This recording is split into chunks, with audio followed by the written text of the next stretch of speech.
gracias, doctor. Preguntarle si me puede decir hasta el día de hoy cuántos procesos de vacunas, incluyendo la de CanSino, la de Johnson, la de Junten, si tuviera el dato, por favor, existen actualmente, pero que involucren al país.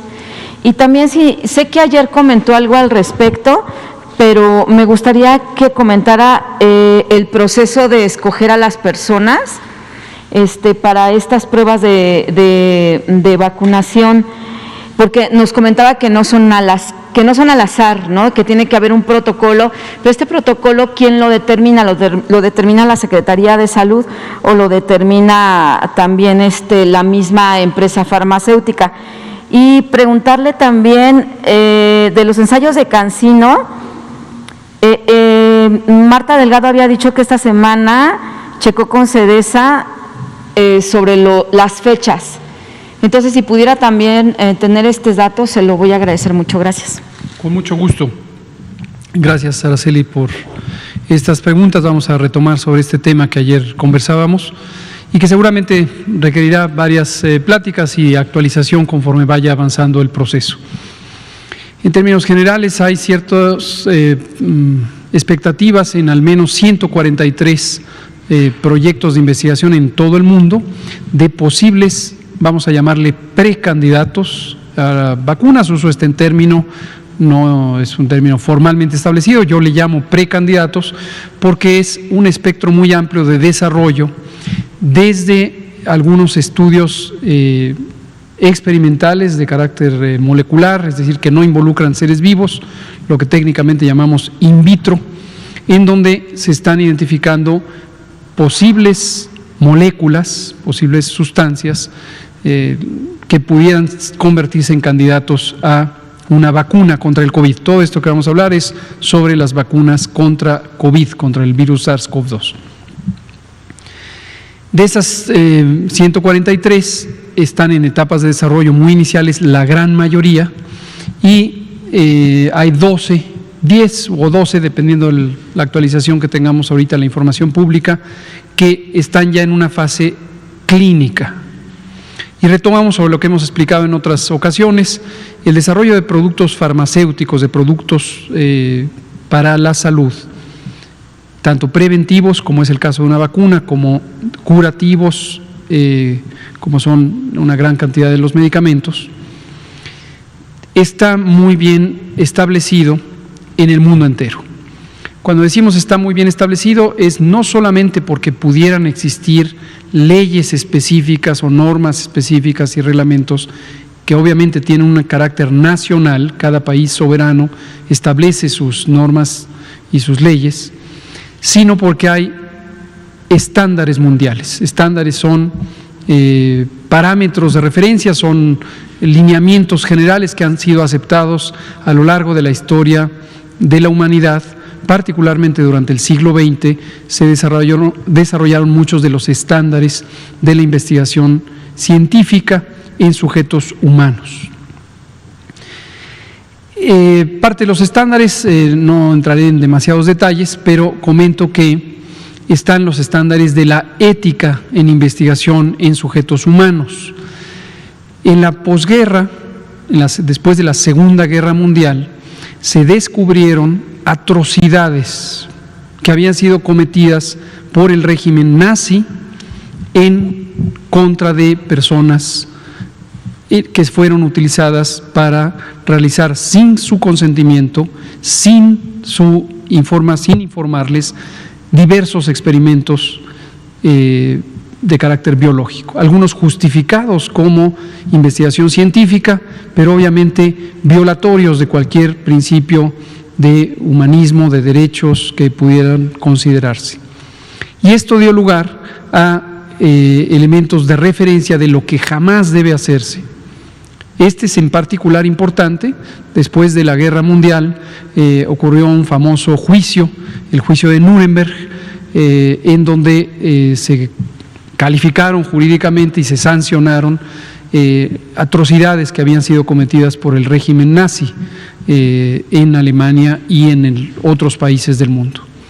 Y a partir de ahí, la comunidad de salud, la comunidad científica de salud, tomó lecciones aprendidas sumamente importantes sobre lo que jamás se debe hacer.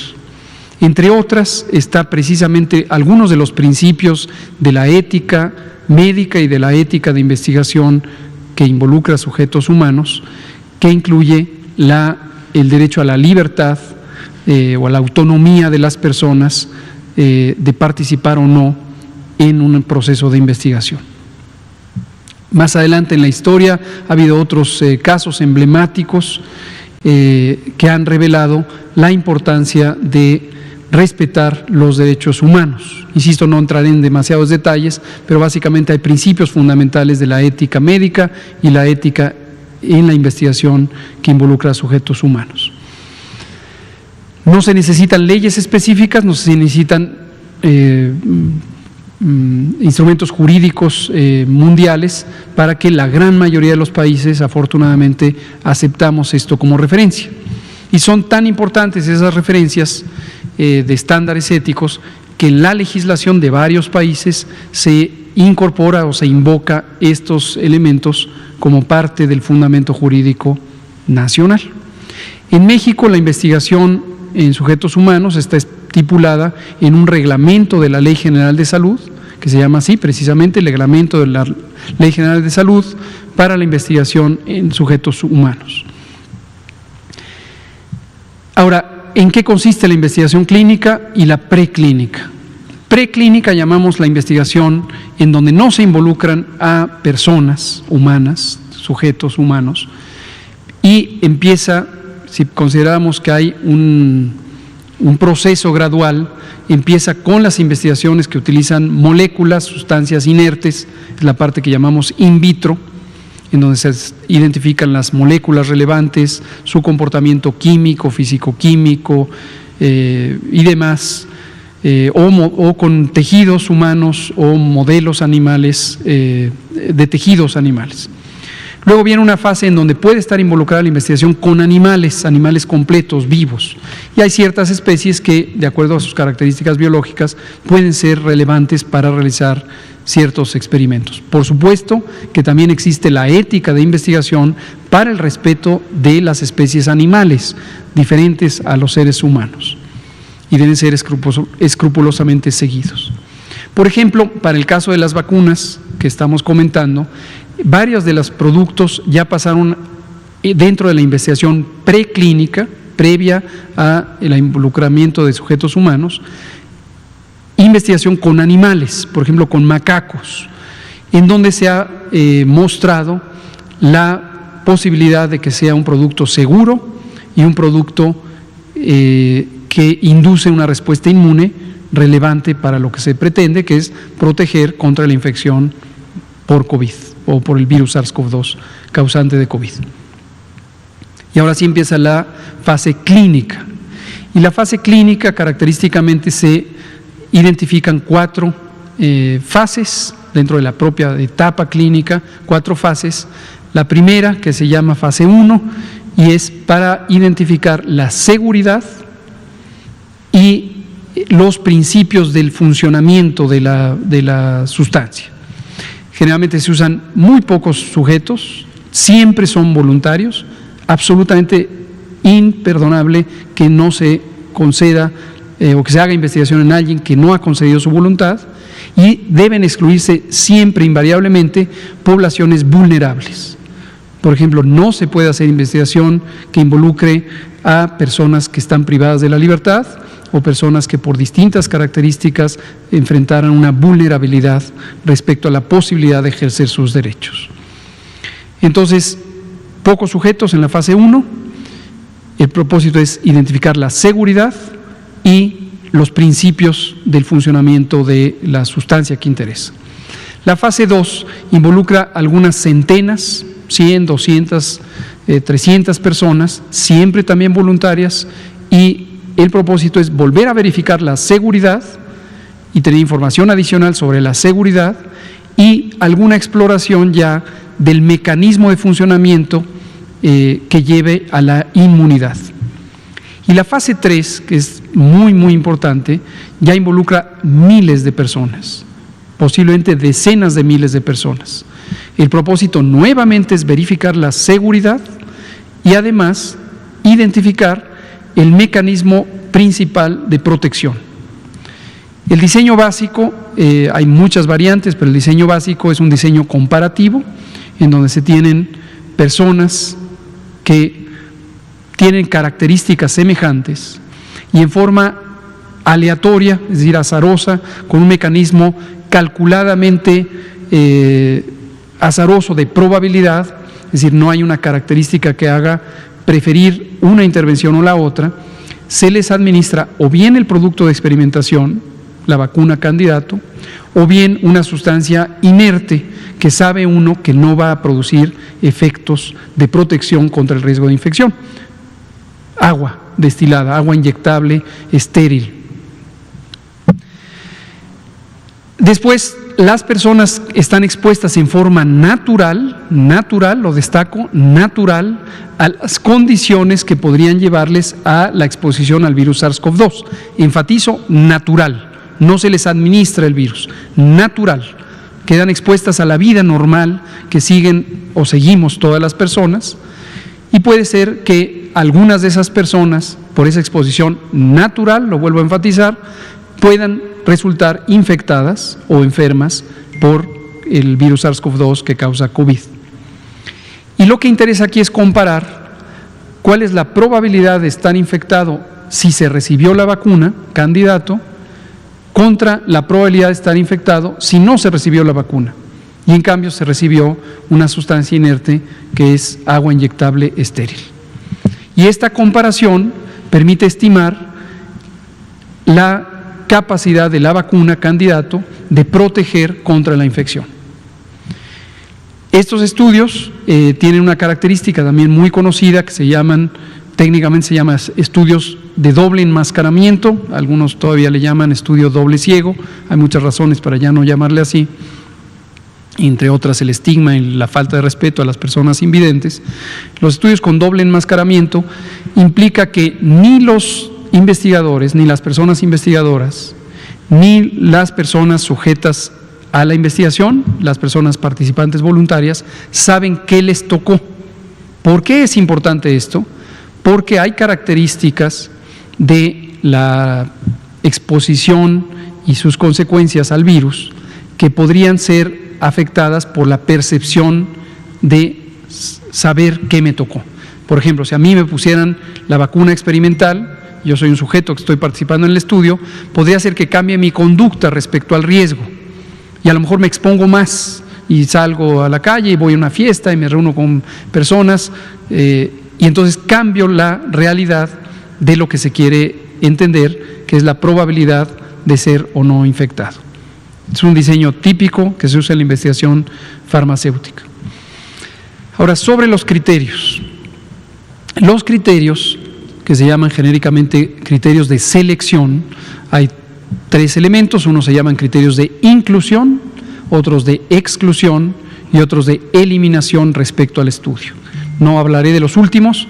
Los de inclusión es una lista de características que hacen que una persona pueda participar en el estudio, que sea elegible. Y esto generalmente lo que pretende es que la población que participa en el estudio represente a la población en donde interesa utilizar la vacuna. Por ejemplo, que haya una distribución de las condiciones de salud de una población que se parezca a la población de origen. No tendría caso seleccionar solamente personas, por ejemplo, jóvenes, saludables, cuando interesa conocer si la capacidad de protección de la vacuna involucra también a personas que no son tan jóvenes y que pudieran tener enfermedades. Los criterios de exclusión lo que pretenden es asegurarse que no entre al estudio nadie en quien pudiera haber un riesgo aumentado si participa en el estudio, al menos el estudio inicial. Por ejemplo, personas biológicamente vulnerables, personas con inmunosupresión grave, personas embarazadas, niñas y niños. Generalmente en el primer estudio, en el primer ensayo clínico de un producto de investigación, farmacológica, se prefiere que no participen en el estudio. Y una vez que se tiene los resultados analizados de estos primeros estudios, insisto, uno de sus propósitos es garantizar la seguridad, entonces ya hay subestudios o estudios secundarios que pueden involucrar a otras personas con otras características. ¿Quién determina el diseño del estudio?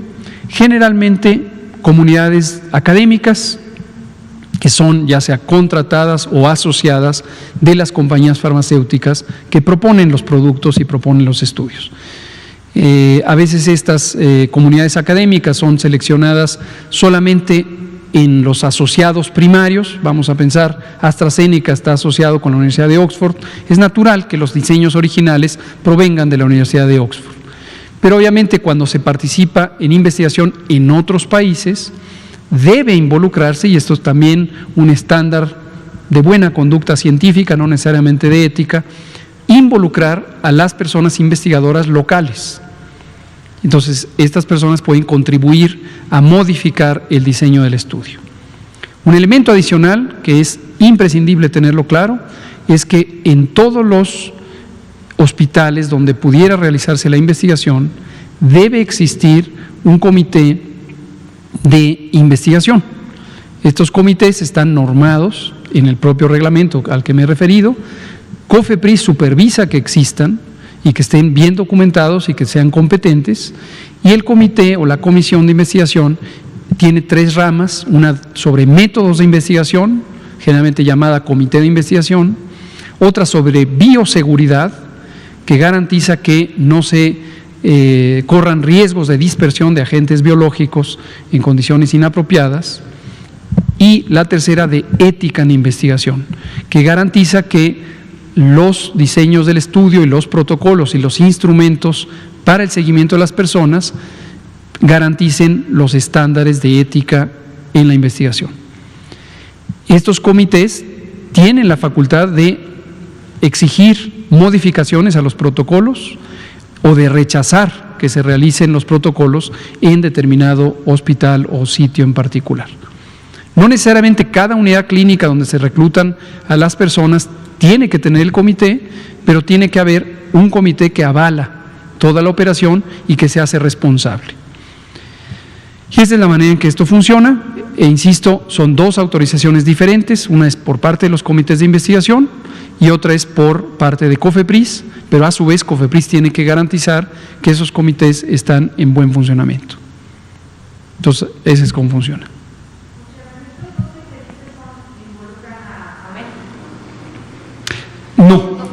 No, 12 en el mundo.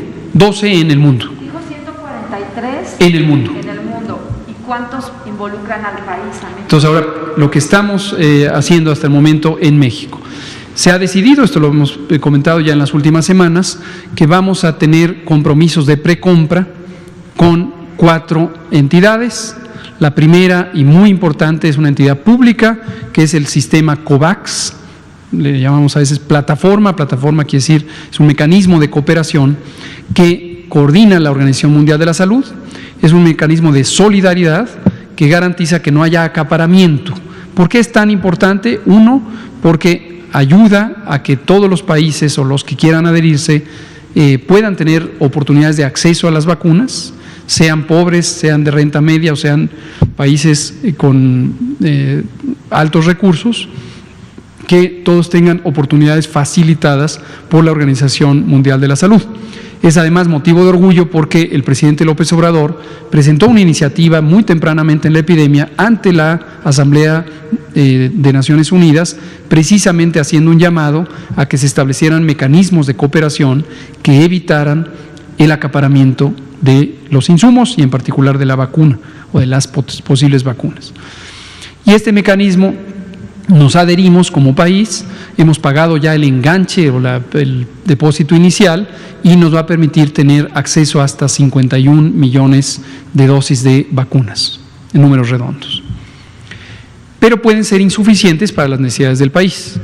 Afortunadamente tenemos capacidad financiera para explorar otros mecanismos y hemos explorado 3 negociaciones directas con igual número de laboratorios farmacéuticos, AstraZeneca, que fue presentado aquí en la conferencia matutina, Pfizer y CanSino, la compañía china de la que se ha hablado más recientemente.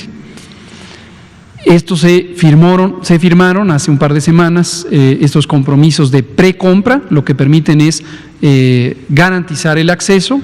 No son todavía contratos, son compromisos que nos permiten, nos ayuda al Gobierno de México a tener un acceso oportuno y facilitado. En todos los casos, tanto para el mecanismo COVAX como para estos 3 laboratorios, es un asunto no negociable que si las vacunas no demuestran seguridad, calidad o eficacia, no pueden ser compradas y, por supuesto, utilizadas en nuestro país, y así procede, espero, todos los países del mundo en ese sentido, ¿no? Hay otro laboratorio farmacéutico que tiene residencia en México desde hace muchos años, Janssen, es una rama o filial de Johnson & Johnson, una compañía farmacéutica muy grande, que también propuso hacer ensayos clínicos en México. No se han firmado compromisos de precompra con Janssen, pero Johnson & Johnson, o esta compañía Janssen, está ya en una fase muy avanzada de exploración de las colaboraciones académicas con instituciones mexicanas. Su protocolo ya fue revisado por un comité integrado de ética, bioseguridad y investigación, y han sometido a la aprobación de COFEPRIS, y COFEPRIS ha autorizado ya su protocolo. Entonces están también a muy pocos días de iniciar su estudio fase 3. Entonces, en concreto, los que en este momento en México han sido aprobados son el de Janssen y el de CanSino, en ese orden de aparición sus solicitudes ante COFEPRIS. Gracias, Araceli. Daniela Pastrana, pie de página.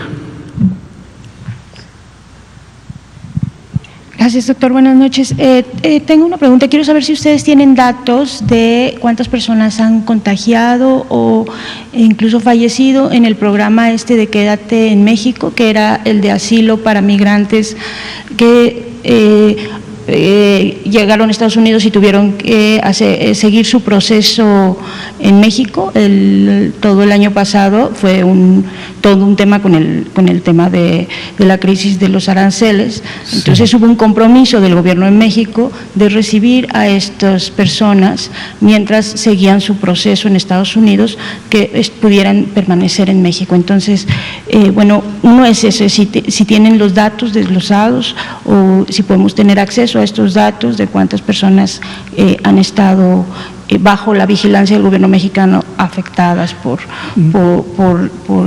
la pandemia. Y una segunda relacionada con lo que este asunto del virus ahora en Europa, con esta cepa, que la información que tenemos es que surgió en España, en un grupo, o sea, con grupos de jornaleros, y que tuvo alguna relación, pues, o están analizando si tiene una relación con el regreso de turistas a las ciudades, ¿no?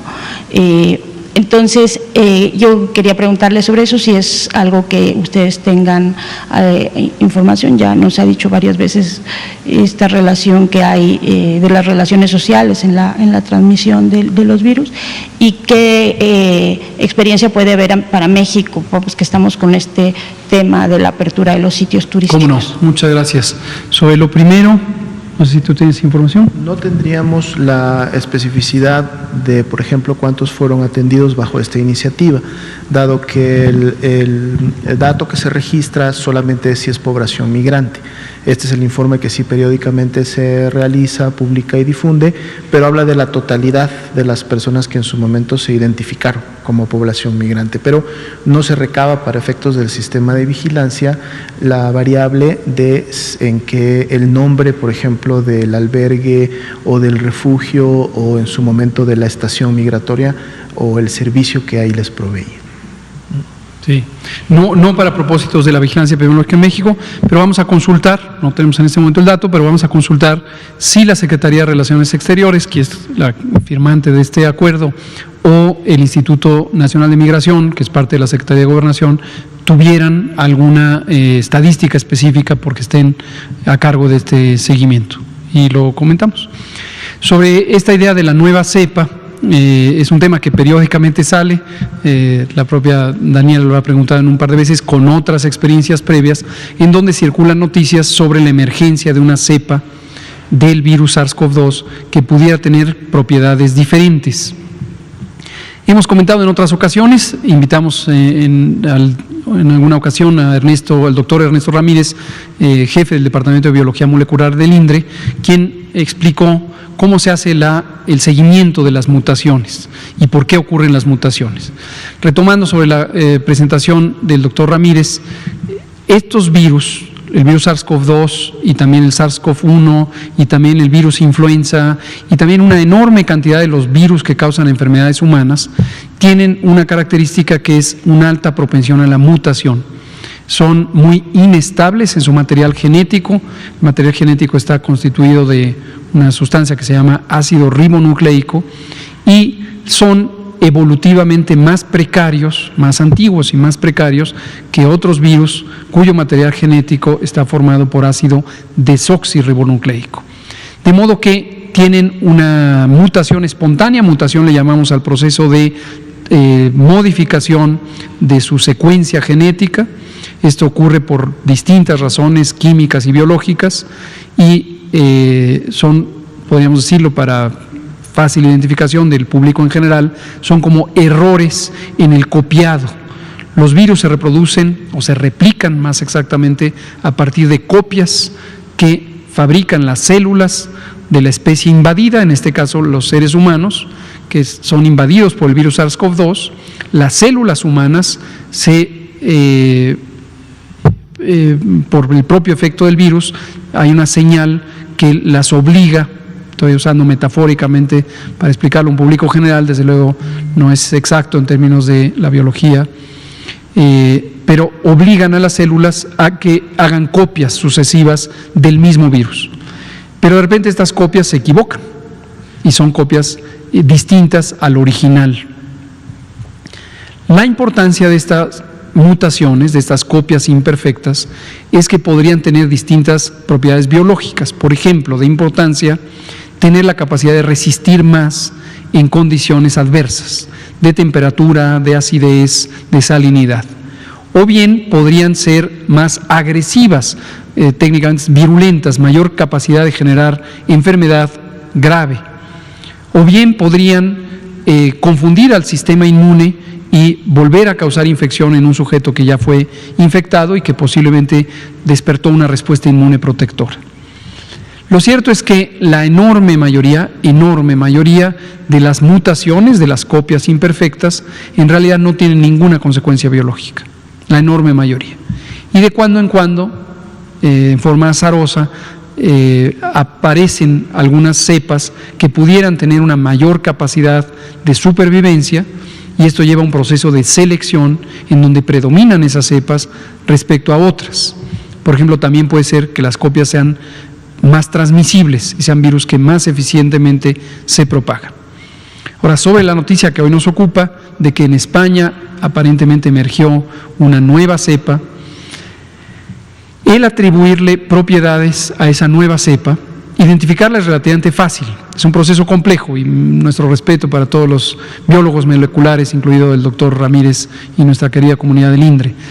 Pero atribuirle nuevas propiedades de virulencia, de transmisibilidad, de resistencia o de evasión del sistema inmune es algo más complejo de establecer a partir de la información epidemiológica o a partir de investigación epidemiológica. No pongo en duda lo planteado respecto al virus de España, pero en este momento no tenemos conocimiento de que exista ya una demostración clara de que el virus tiene propiedades ventajosas. Y por lo tanto debemos interpretar con cautela, aunque la noticia se propaga casi con mayor velocidad que el propio virus, hay que tomar con cautela. La Organización Mundial de la Salud hace vigilancia de estos fenómenos y cuando sí hay credibilidad en la información, emite alertas. Y hasta el momento no tenemos alerta alguna de la Organización Mundial de la Salud. Estaremos expectantes. Desde luego, si esta alerta se emitiera, lo comunicaríamos de manera inmediata. Más virulencia, sino de la transmisión vía los turistas que salieron, o sea, que emergió el brote entre jornaleros y los que estaban, que salieron. Claro, pero lo que dice Daniela Pastrana de pie de página es que no se habla de ventajas, sino de que hubo una transmisión a partir de jornaleros agrícolas. Eso ocurre todo el tiempo. Si identificamos una población, voy a poner un ejemplo extremo para hacerlo personal, con todo respeto para todas ustedes, vamos a suponer que aquí se nos da un brote y que se identifica que hay una misma cepa que nos infectó a todas y todos los que estamos aquí. Y luego nosotros vamos y contagiamos a alguien, pero alguien identificó la cepa Salón Tesorería. Y entonces lo que va a decir es, hay una nueva cepa que es característica de aquellos que estuvieron en el Salón Tesorería. No tiene la menor importancia, es simplemente se identifica una población de origen, pero no quiere decir que es un virus más agresivo, más resistente o con mayor capacidad de transmisión o de evasión del sistema inmune. Es uno de muchos.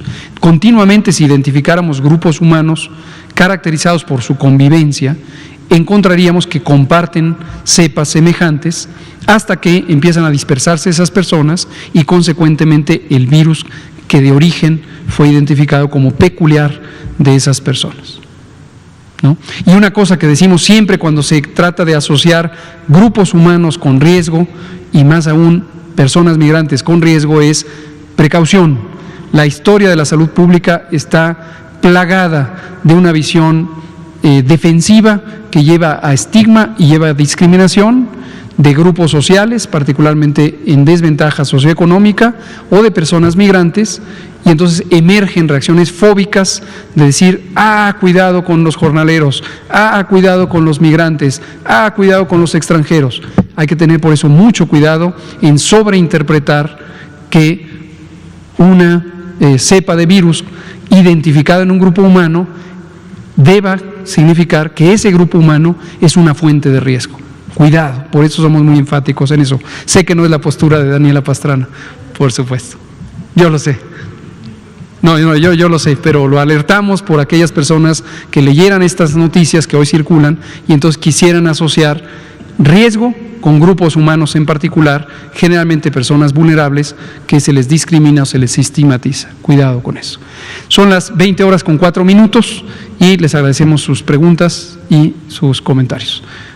También a ustedes que nos escuchan. La epidemia sigue, sigamos las mismas precauciones, sana distancia, lavado de manos, usar el cubrebocas particularmente en espacios cerrados en los que no es factible tener la sana distancia. Si tenemos síntomas, quedarnos en casa. Si somos personas que tenemos 60 o más años de edad o padecemos alguna enfermedad crónica ampliamente mencionada a lo largo de estas 245 conferencias, acudir a atención médica lo más pronto posible. Muchas gracias.